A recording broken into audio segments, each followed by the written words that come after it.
요한이서 1절에서 13절 말씀. 장로인 나는 택하심을 받은 부녀와 그의 자녀들에게 편지하노니 내가 참으로 사랑하는 자요. 나뿐 아니라 진리를 아는 모든 자도 그리하는 것은 우리 안에 거하여 영원히 우리와 함께할 진리로 말미암음이로다. 은혜와 긍휼과 평강이 하나님 아버지와 아버지 아들 예수 그리스도께로부터 진리와 사랑 가운데서 우리와 함께 있으리라. 너의 자녀들 중에 우리가 아버지께 받은 계명대로 진리를 행하는 자를 내가 보니 심히 기쁘도다. 부녀여, 내가 이제 네게 구하노니 서로 사랑하자. 이는 새 계명같이 네게 쓰는 것이 아니요 처음부터 우리가 가진 것이라. 또 사랑은 이것이니 우리가 그 계명을 따라 행하는 것이요 계명은 이것이니 너희가 처음부터 들은 바와 같이 그 가운데서 행하라 하심이라. 미혹하는 자가 세상에 많이 나왔나니 이는 예수 그리스도께서 육체로 오심을 부인하는 자라. 이런 자가 미혹하는 자여 적 그리스도니 너희는 스스로 삼가 우리가 일한 것을 잃지 말고 오직 온전한 상을 받으라. 지나쳐 그리스도의 교훈 안에 거하지 아니하는 자는 다 하나님을 모시지 못하되 교훈 안에 거하는 그 사람은 아버지와 아들을 모시느니라. 누구든지 이 교훈을 가지지 않고 너희에게 나아가거든 그를 집에 들이지도 말고 인사도 하지 말라. 그에게 인사하는 자는 그 악한 일에 참여하는 자임이라. 내가 너희에게 쓸 것이 많으나 종이와 먹으로 쓰기를 원하지 아니하고 오히려 너희에게 가서 대면하여 말하려 하니 이는 너희 기쁨을 충만하게 하려 함이라. 택하심을 받은 내 자매의 자녀들이 내게 문안하느니라. 자, 요한 1서에 이어지는 이 요한 2서와 또 요한 3서는요 200개의 단어 남짓으로 쓰인 편지입니다. 그래서 신약 성경 가운데서 가장 짧은 서신들인데요, 그 중에서도 이 요한 2서가, 오늘 본 요한 2서가 더 짧습니다. 하지만 요한 1서가 전통적인 서신서의 형식을 띠지 않았던 반면에 이 짧은 요한 2서와 3서는요 서신서로서의 형식, 그걸 거의 빠짐없이 갖추고 있습니다. 오늘 보고 있는 총 13절로 이루어져 있는 요한 2서의 구조를 그래서 보면 첫인사, 그리고 본론, 끝인사, 이렇게 세 부분으로 명확하게 구분되어 있습니다. 여러분들 화면에서 보시면 구조의 내용을 보시면 1절부터 3절까지가 첫 인사고요. 4절부터 11절까지가 본론이고 나머지 10절과 11절이 12절과 13절이 끝인사가 됩니다. 본론 부분은 또 권면과 금지로 이렇게 내용이 채워져 있죠. 짧으니까 내용을 파악하기도 어렵지가 않습니다. 요한 2서와 3서 이 두 서신은 1세기 전후의 그 기독교 상황에서요 빈번하게 발생한 나그네 신분이 되어가지고 전도 여행을 하는 그리스도인들에게 아주 필수적으로 요구되는 그 접대를 거절하는 문제를 다루고 있어요. 오늘 본문 말씀의 내용을 주의 깊게 살펴보세요. 그러니까 이 요한 2서와 요한 3서의 두 서신은요 동전의 양면과 같아요.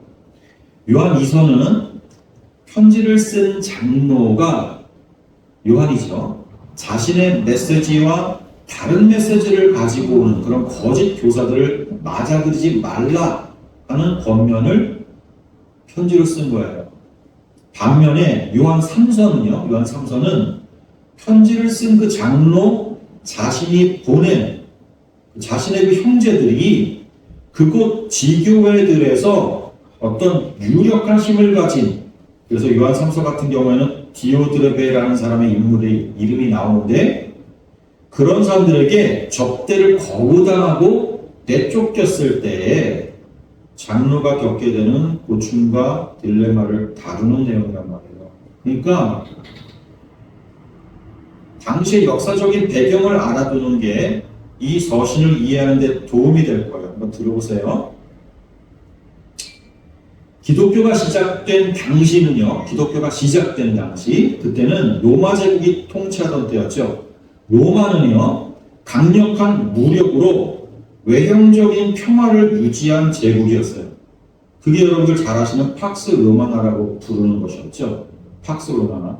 로마 제국의 그 군사력이 소수 민족과 또 국가들을 잠잠하게 해서 일체의 전쟁과 소요가 없도록 억누르고 있었단 말이에요. 억누르는 평화예요. 그리고 로마 제국이라는 이 단일한 행정체제 속에서 제국 곳곳을 효과적으로 지배하기 위해서 로마가 닦아놓은 그 도로의 발달 덕분에 고대 세계에서는 감히 꿈도 꾸지 못했을 그 여행의 자유가 가능해지기 시작했어요. 이게 뭘 의미하는지 보세요. 침략의 명분으로 세계 구석구석까지 연결한 그 로마인들의 도로 위로 세계의 그 다양한 인종과 민족이 교류를 갖게 되었단 말이에요. 그리고 바로 그 시기에 하필 기독교가 탄생한 거예요. 그건 예루살렘과 온 유대와 사마리아 땅끝까지 이르러 내 증인이 되리라고 이렇게 말씀하신 그 주님의 명령을 성취하시기 위한 하나님의 섭리였던 거죠. 우린 그걸 이해하고 있습니다. 자, 최초의 그 기독교회는 그래서 예루살렘에서 세워졌어요. 예루살렘에서 주님의 제자들은 대다수가 갈릴리 출신이었지만 예수님께서 부활하신 이후에 고향 땅으로 돌아가지 못했던 이유는 제자들이 고향 땅으로 돌아가지 못했던 이유는 너희가 그렇게 흩어지지 말고 예루살렘에 머물러 기도하면서 성령을 기다려라 하신 그 주님의 명령 때문이었어요. 자기들의 집은 갈릴리에 있지만 집으로 못 돌아갔다고요. 뭐 때문에? 주님의 명령, 기도하면서 성령을 기다려라. 예루살렘에서. 하지만 예루살렘 교회는요, 편안한 곳이 못 되었습니다. 성령을 받은 이후에도 기독교인이 된다는 것은 유대교 입장에서는요, 배교자가 되는 길이었어요.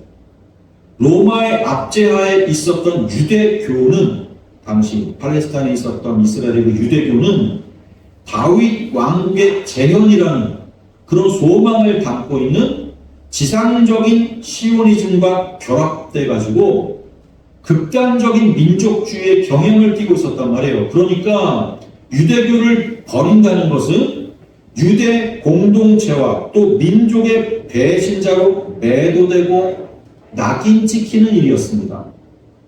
공동체 생활에 제동이 걸리고 또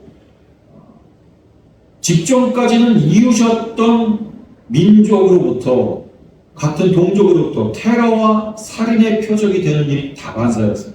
그래서 초대교회 성도들은 필연적으로 유대 공동체로부터의 탈출을 결심하게 하고 그 때문에 신앙을 이유로 아브라함과 같은 나그네의 신분이 돼가지고 여행길에 오르는 일이 다반사가 되었던 거예요.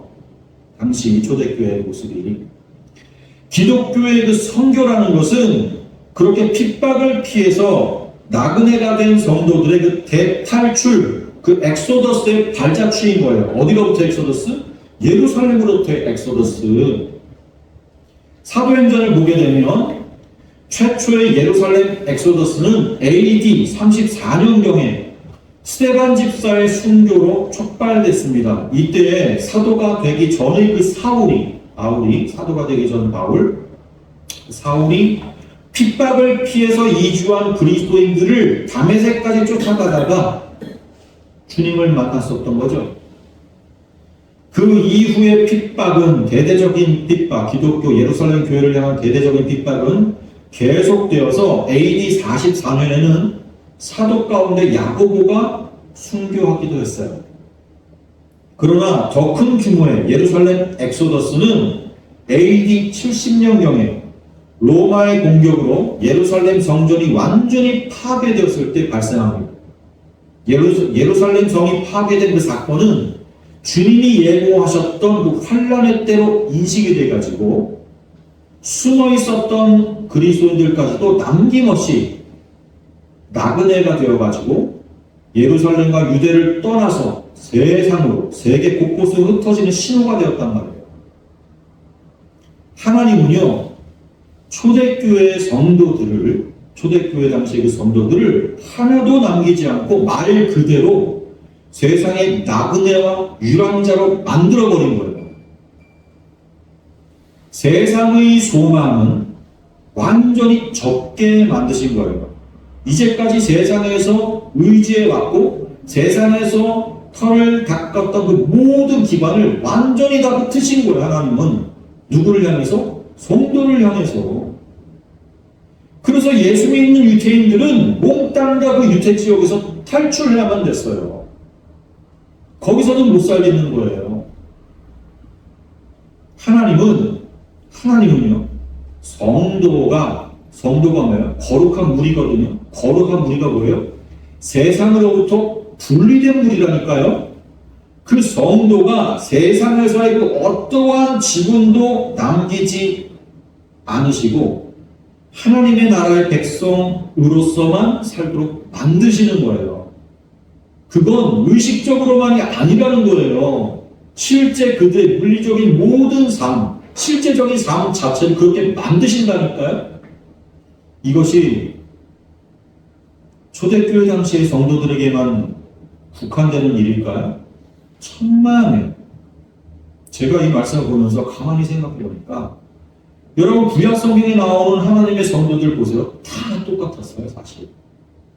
최초의 믿음의 조상이 어땠습니까? 그가 살던 곳에서 뽑혔다니까요. 갈대아 우르에 그 도시에서 뽑혀서 시골도 아니고 아무것도 없는 땅, 가나안 땅으로 이주시켰어요. 그게 아브라함이에요. 이삭이에요. 야곱의 삶이었어요, 그게. 천막에서의 삶. 벽돌로 집 한 번도 지어보지 못하고 이 세상에서 그렇게 살았다니까요. 여러분 다윗은요. 다윗 왕이 그렇게 찬란한 삶을 살았습니까? 우리는 그의 찬란했을 때 전성기만을 생각하죠. 세상적인 전성기. 다윗의 인생은요. 대부분 고난의 인생이었습니다. 특히 왕이 된 이후에 그는 밧세바를 범한 이후에 그의 속사람이 완전히 세상에 노출된 이후에 얼마나 커다란 고난을 받게 되었습니다.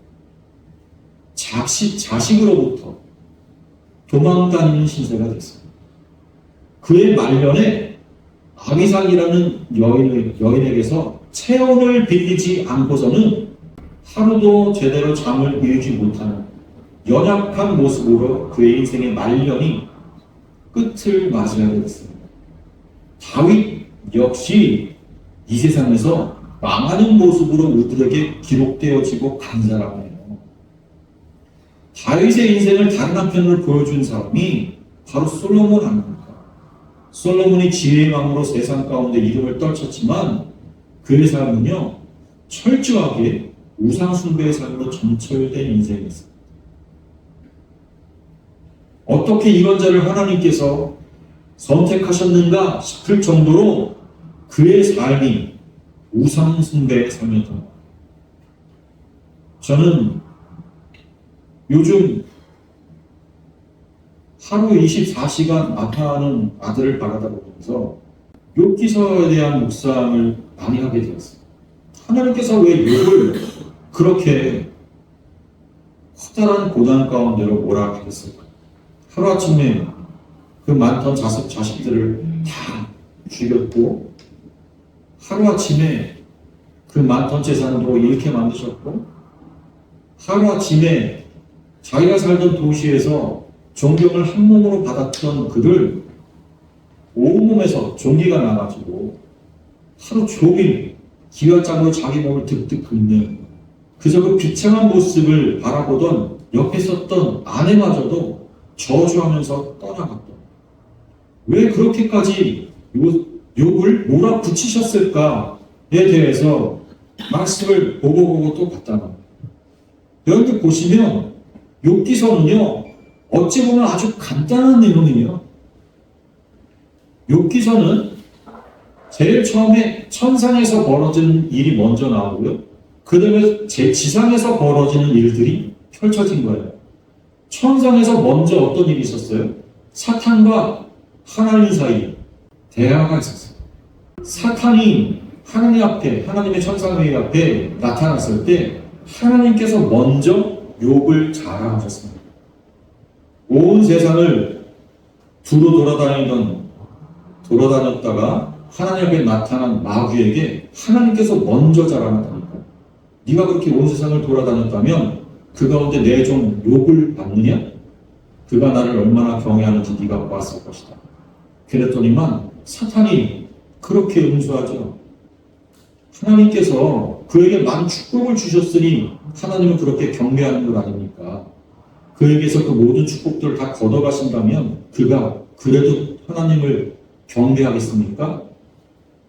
하나님께서 시험을 허락하시죠. 그래서 시작된 시험이 욥의 시험이라고 합니다. 그의 목숨만 걷어가지 않고 그가 이 세상에서 겪을 수 있는 최고 난도의 고난의 그 자리까지 욥을 몰아붙이죠. 근데 문제는 뭐예요? 하나님께서 그 시험을 통해서 도대체 뭘 요구하셨던 거죠? 뭘 보기를 원하셨던 거죠? 그 모든 축복을 다 걷어가도, 아니 오히려 그에게 모든 저주를 쏟아 부어도 그는 변함없이 나를 경배할 것이다 라는 것을 사단에게 보여주려고 했던 거예요. 사단은 그것 아니라고 부정했던 것입니다. 하나님은 욥이 그 고난 가운데서도 변함없이 하나님을 찬양하고 하나님을 경배하는가 아닌가를 그 시험을 통해서 드러내 보이려고 하셨던 거예요. 여러분, 초대교회 성도들도 똑같았습니다. 나그네와 유랑자의 신세가 된다는 건 뭘 뜻합니까? 자기가 살았던 집 들고 갈 수 없습니다. 여러분이 살던 아파트 하루아침에 그냥 나오는 거예요. 없어지는 거예요. 이제는 더 이상 내가 편안하게 쉴 수 있는 내 집이 없어졌다니까요. 집만 없어진 게 아니에요. 직장도 없어졌어요. 이웃들과도 다 이별이에요. 익숙한 환경, 또 언어도 다르고 인종도 다른, 이제는 전혀 하나부터 열까지 처음부터 다시 시작해야 되는 미지의 두려움의 세상으로 내가 내쳐지는 거예요. 그게 초대교회 성도들의 모습이었어요. 이게 주님의 복음을 가지고 기대하는 마음으로 세상에 나가서 선교하기 위해서 나갔던 발걸음이 아니라니까요. 여러분, 이스라엘 백성들 역사가 구약성경 전체를 통해서 보여준 모습이 바로 그거잖아요. 이스라엘이 자기 땅에서 쫓겨나잖아요. 바벨론 포로로 끌려가가지고 70년을 살아요. 아니, 성경을 보니까 하나님의 백성들은 하나같이 똑같은 삶이었다니까요. 결국 누구의 삶과 똑같았어요? 예수 그리스도의 삶을 쫓아가려니까 그렇게 된 거예요. 예수 그리스도가 어떻게 됐어요? 완전히 발가벗겨져서 십자가에 못 박히셨다니까요. 세상 모든 사람들의 조롱을 받으며 죽으신 겁니다. 아무것도 남지 않았어요. 그분이 이 땅 가운데 아무것도 남긴 게 없어요. 그분이 그 십자가에서 내려오지 못해서가 아니에요. 죽지 않을 수 있는 능력이 없어서도 아니라니까요. 무엇 때문에? 하나님께서 그렇게 십자가에 죽는 것으로, 세상이 십자가에 죽는 모습으로 하나님을 드러내라는 거예요. 성도가 그렇게 드러나는 거예요. 바울이, 베드로가 그 길을 똑같이 또 따라가잖아요. 여러분, 1세기의 초대교회 성도들의 모습이 몽땅 다 그 길을 어쩌면 그렇게 똑같이 따라가는 거예요. 여러분, 우리가 이 요한서신서에서 그 모습을 보게 됩니다. 이 요한서신서는 바로 그렇게 자기의 모든 것을, 이 세상의 모든 것을 다 빼앗기게 된 그 성도들이 나그네가 되어서 소아시아의 교회들 가운데로 찾아왔을 때 그들을 맞이하게 되는 성도들에게 보낸 편지라고 합니다. 그렇게 나그네 된 성도들이 넘치게 되었을 때 그들을 맞아주고 대접한 이들이 바로 요한서신을 받았던 소아시아의 교회들입니다. 본래 고대 사회는요, 기본적으로 폐쇄적이었기 때문에 외부인이나 나그네를 대한다는 것은요, 커다란 용기와 관용이 필요한 일이었습니다. 그래서 나그네를 대접하는 일은요, 자랑스럽고 명예로운 일이기까지 했어요. 어려운 일이었으니까. 그런데 로마 제국이 만들어낸 그 팍스 로마나의 현실은요, 아이러니하게도 그러한 전통을 산산조각내고 있었습니다. 당시 문헌들이 전하는 바에 따르면요, 도로의 발달로 먼 곳까지 여행이 빈번해지기 시작하자 그들이 묵는 숙박업 주인들의 그 바가지 씌우기 그리고 횡포들이 도에 지나칠 정도가 되었다고 해요. 강력한 로마법과 또 주둔한 로마 군인들의 치안 때문에 도적들의 활동은 줄어들었어요. 도적들은 사라졌다고요. 그런데 오히려 군인들과 결탁한 숙박업소들이 합법적으로 도둑 행세를 하는 꼴이 되었던 거예요. 제국 전체가 겉으로는 여행의 자유가 생긴 세상으로 세상이 바뀐 것 같았지만 오히려 그 속에서 돈의 맛을 알게 된 사람들이 그 여행객들을 대상으로 사기꾼 행세를 하는 거예요. 게다가 일반 가정집에서 명예롭게 손님을 대접하던 전통, 이 전통은 숙박업소들이 대량으로 수요를 끌어가면서 자연히 사라지고 있었어요. 그런 와중에 이렇게 신앙을 지키기 위해 예루살렘과 유대를 떠나서 나그네 신세가 된 그 성도들이 물밀듯이 소아시아 지역으로 쏟아져 나오면서 손님 대접의 이 문제는 교회의 당면한 최대 문제가 돼요. 이들을 어떻게 대해야 되는? 요즘처럼 잠시 여행을 위해서 홈스테이 하는 그런 개념이 아니라고 하요. 그들은 우리 집에 묵었다가 나가면 어디서 묵을 곳이 없는, 집이 없는 사람들이니까요. 홈리스들이에요, 전부 다. 그리스도인들끼리는 서로 사랑하라는 계명 때문에 여전히 호의적인 나그네 대접의 전통을 고수하는 그런 교회들이 교회의 모습을 유지하게 되었습니다. 그러나 이를 악용하는 거짓 교사들로부터 피해를 입는 사례가 또 동시에 늘어갔어요. 거짓 진리를 전파하는 거짓 그리스도인들을 맞이했다가 신앙적인 유혹을 받고서 교회로부터 이탈하는 자들도 생겨나게 된 거예요.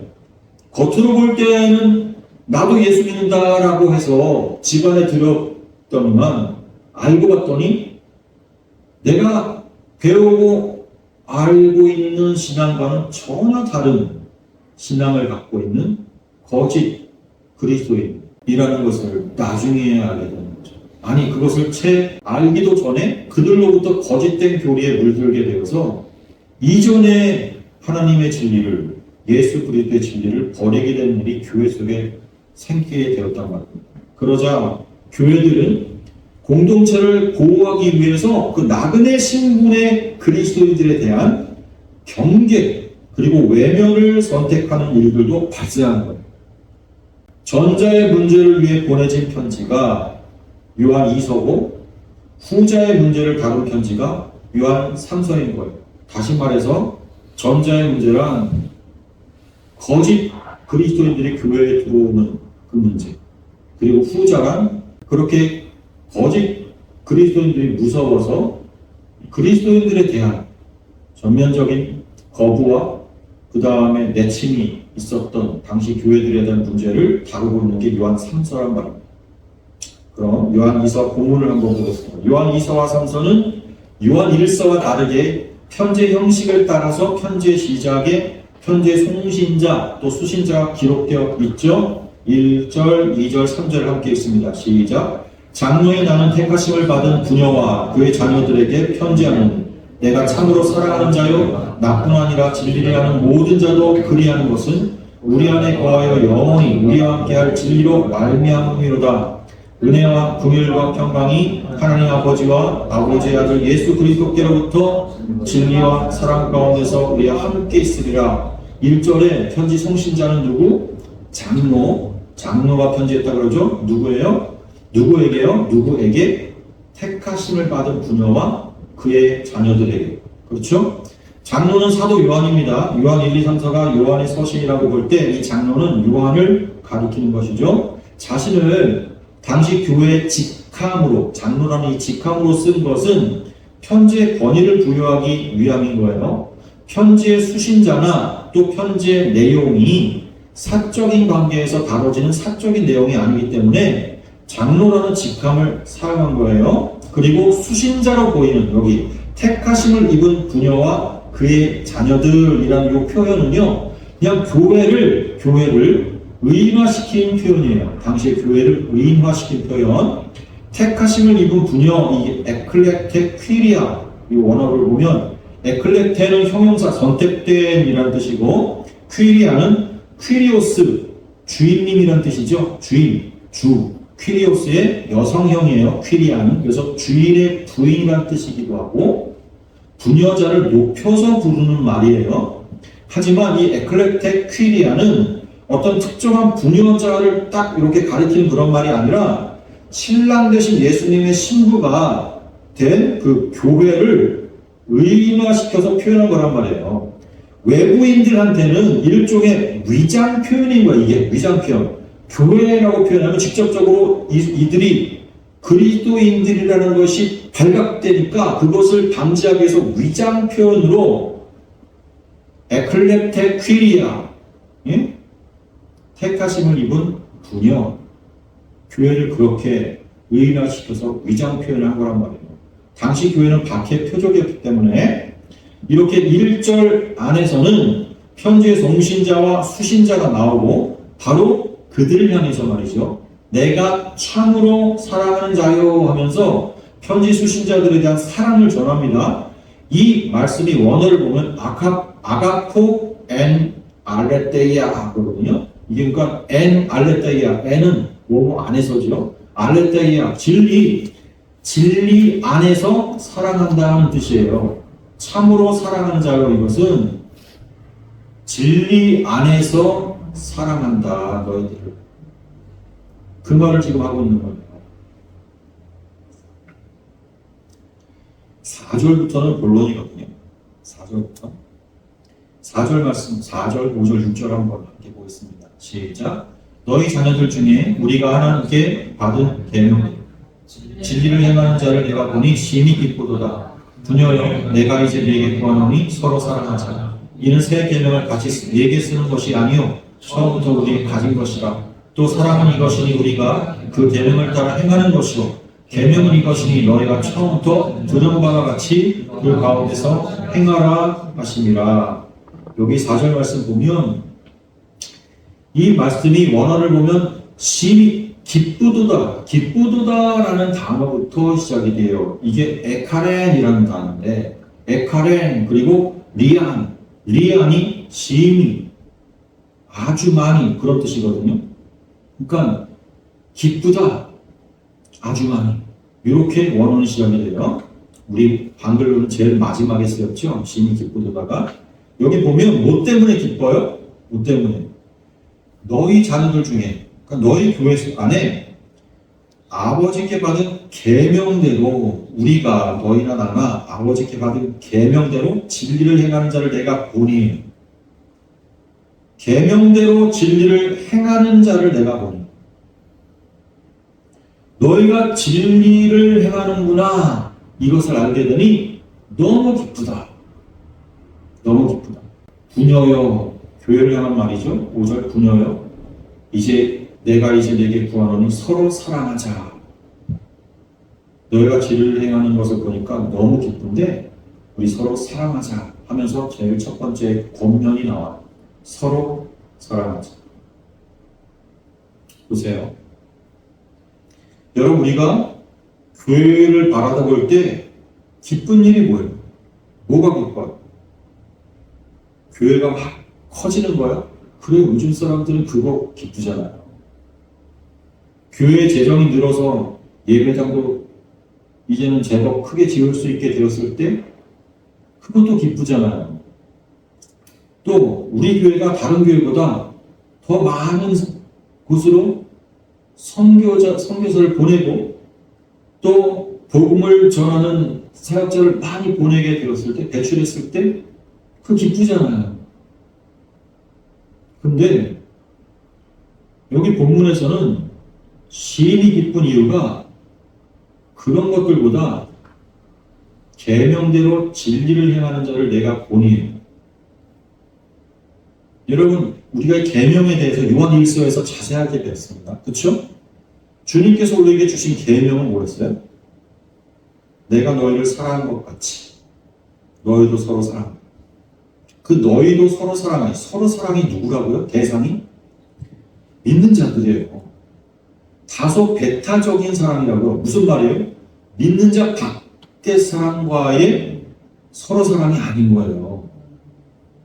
이거는 하나님 안에서 거듭난 사람들끼리, 이 세상으로부터 구별된 사람들끼리의 사랑을 명령하는 것이고, 그 사람에 대한 명령이 우리 성도들에게, 신약 시대의 성도들에게 주어진 새 계명이라고. 새 계명. 여기서도 지금 서로 사랑하자예요.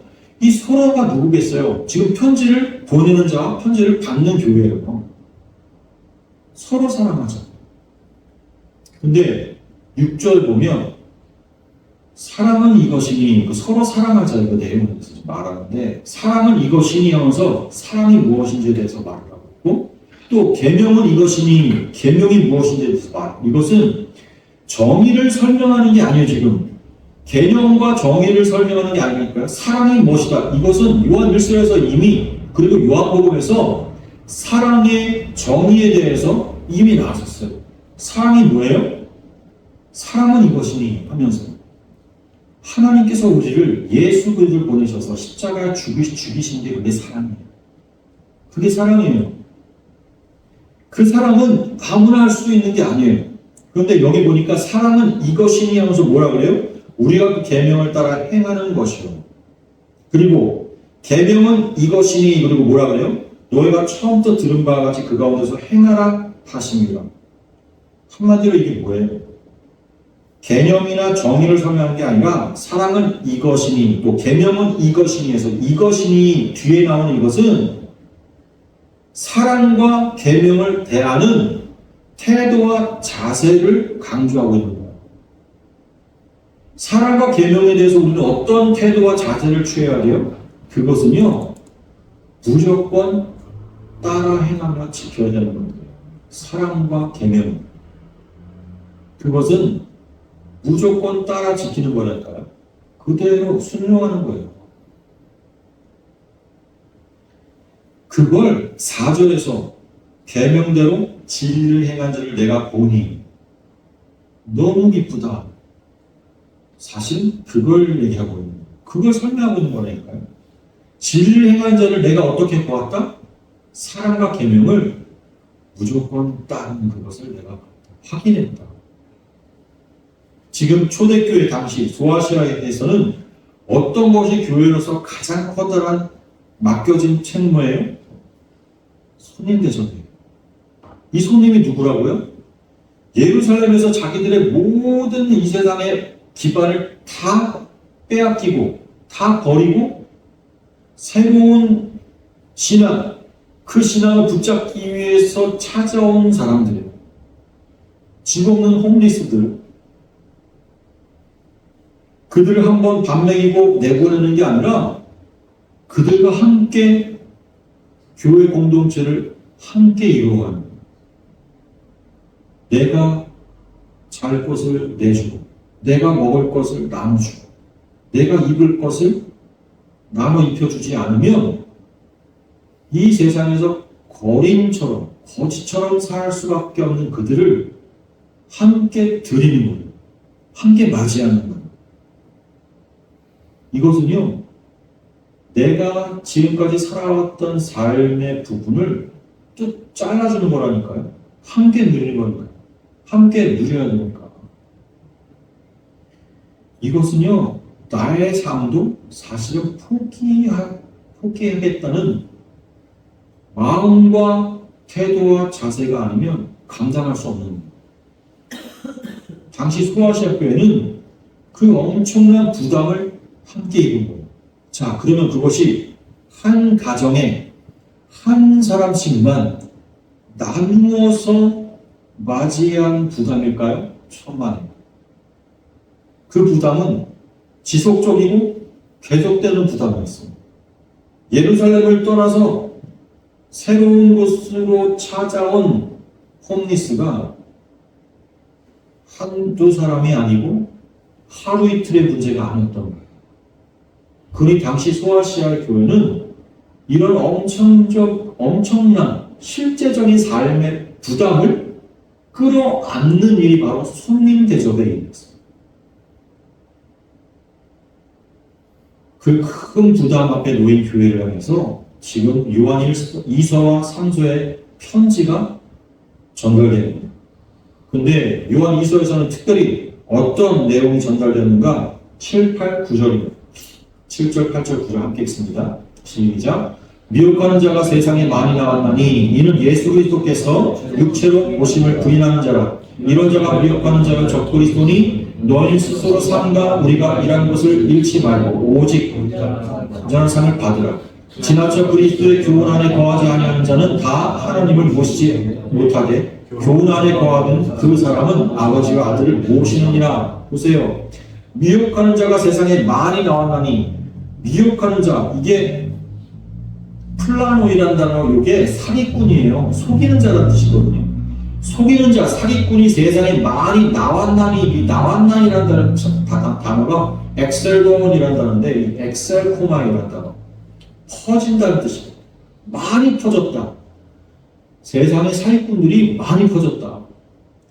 교회를 찾아오는, 교회를 방문하는 손님, 그 나그네, 그 유랑자들 가운데에는 사기꾼들이 섞여 있다는 거예요. 그 사기꾼들이 어떤 자들이에요? 뭐죠? 예수 그리스도께서 육체로 오심을 부인하는 자들. 진리를 따르지 않는 자들. 진리 안에 거하지 않는 자들이죠. 예수 그리스도께서 육체로 오심을 부인하는 자. 보세요. 예수 그리스도께서 육체로 오심을 왜 부인했는지 아십니까? 하나님이 어떻게 저주받을 나무 십자가에 매달려 그냥 훌륭하게 죽으실 수 있느냐, 이거예요. 이걸 못 받아들이는 거예요. 그러니까 그리스도는 나사렛 예수라는 사람의 몸에 잠깐 임했다가 그가 죽기 직전에 하늘로 승천했다고 주장한 거 아닙니까? 당시의 거짓 교사들이. 그들은 끝까지 예수 그리스도의 성육신을 부인했어요. 왜요? 이 세상에 사는 육체로 오신 그 예수, 나사렛 예수는 우리가 그리스도라고 볼 수가 없다. 그가 받으신 그 고난, 그가 받으신 그 죽음을 도저히 나는 감당하지도 함께할 수도 없다는 거예요. 반면에 참 그리스도는 어떤 자들이에요? 예수 그리스도의 그 고난에 동참하는 자들. 동참하는 자. 그들이 참 진리 안에 거하는 자. 진리가 뭐라고요? 이 알레테아가? 진짜 그것이 뭐라고요? 예수 그리스도.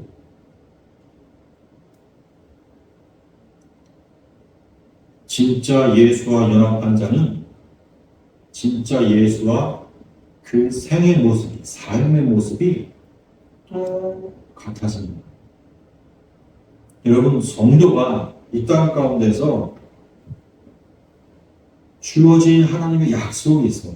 반드시 이렇게 될 것이다. 그것은 예수처럼 될 것이다. 예수처럼 반드시 죽을 거야. 예수처럼 반드시 이 세상에서 자랑할 만한 것은 아무것도 없이 다 빼앗기리라는 거예요. 그것은요, 알겠습니다, 하나님. 그런 마음가짐으로 살겠습니다. 천만에 그것으로 안 끝난다니까요. 반드시 그것을 체험토록 하는 거예요. 우리의 삶의 전 과정을 통해서. 여러분, 우리가 그것을 actualize, 그렇게 실체화, 체험화되지 않으면 절대 하나님을 경배하는 자로서의 그 시험을 통과한 자로서 인정이 안 되는 거예요. 하나님은 반드시 그 시험을 통과하게 하십니다. 그리고 나서야 너가 참 내 백성이다라고 인정하시겠다. 여러분, 그러니 나의 삶 가운데 그 실제적인 삶의 고난이 지금 닥쳤다면 하나님의 시험이 나에게 시작됩니다. 그 시험 앞에 하나님의 자녀로, 하나님께 속한 자로 나를 증명해 보이시는 것, 그것이 우리 삶의 목표인 것입니다. 여러분, 하나님 안에서 승리하셔야 됩니다. 그 고난의 삶을 잘 뚫고 일어서셔야 됩니다. 하나님을 부인하지 않고 경배하는 그 자리에 변함없이 서 계셔야 하는 것입니다. 말씀 마치겠습니다.